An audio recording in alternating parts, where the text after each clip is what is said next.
היי חברים שלי, מה קורה? תודה רבה שחזרתם לעוד סרטון בערוץ שלי.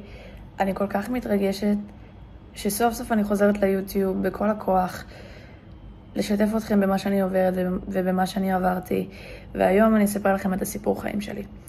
אז כשהייתי בת 2.5 עברתי אירוע שריפה מאוד מאוד קשה, שבעקבותיו אני הייתי צריכה לעבור המון ניתוחים והמון טיפולים גם בארץ וגם בחו"ל,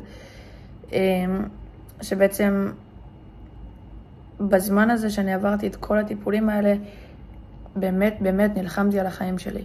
נלחמתי כדי להיות פה ונלחמתי בשביל לחיות. ומאוד מאוד חשוב לי לבוא ולפזר לכם מוטיבציה ולספר לכם את מה שאני עוברת ומה שעברתי.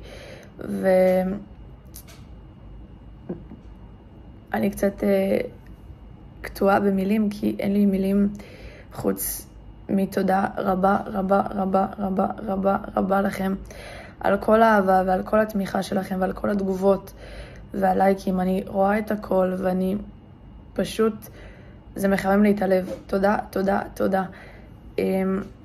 אז בעקבות השריפה שעברתי, הייתי אמורה, יותר נכון עברתי המון טיפולים והמון ניתוחים, וזה דבר שהוא לא קל לעבור בגיל מאוד מאוד קטן, אבל אני הוכחתי לאחרים שלא האמינו בי שאני כן אצליח לעשות הכל, לא משנה מה, גם אם יהיו מגבלות או לא יהיו, לא משנה מה, אני אצליח לעשות הכל כמו כל אחד רגיל.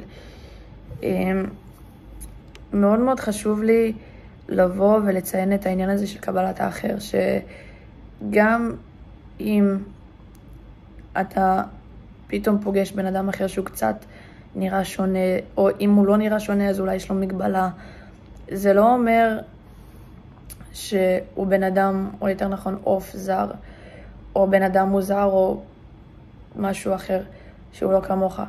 אבל אני מאמינה שלכל אחד מגיע שיקבלו אותו כמו שהוא. לא משנה מה הוא עבר, לא משנה מה הוא עובר, לא לשפוט אותו בכלל, כי פשוט לקבל את האחר כמו שהוא זה הדבר הכי יפה בעולם. ותמיד תמיד תמיד תהיו מי שאתם, ולא לנסות להיות כמו אחרים או לחכות אנשים אחרים, כי אתם זה מה שהכי חשוב והכי טוב, שתהיו מי שאתם. וזה הדבר שאותי לפחות מאוד מאוד משמח ומרגש אותי לחלוק איתכם את מה שאני עוברת בחיים. וזה פשוט מאוד מאוד מרגש אותי לראות את כל התגובות שלכם ואת האהבה שלכם, גם פה ביוטיוב וגם בטיקטוק וגם באינסטגרם וגם בכתבות שעשו עליי ועושים עליי.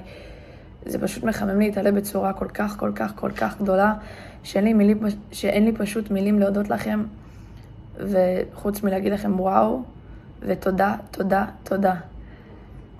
אז תמשיכו לעקוב כאן ביוטיוב, אני אוהבת אתכם, אני רואה את כל התגובות שלכם, ונתראה בסרטון הבא.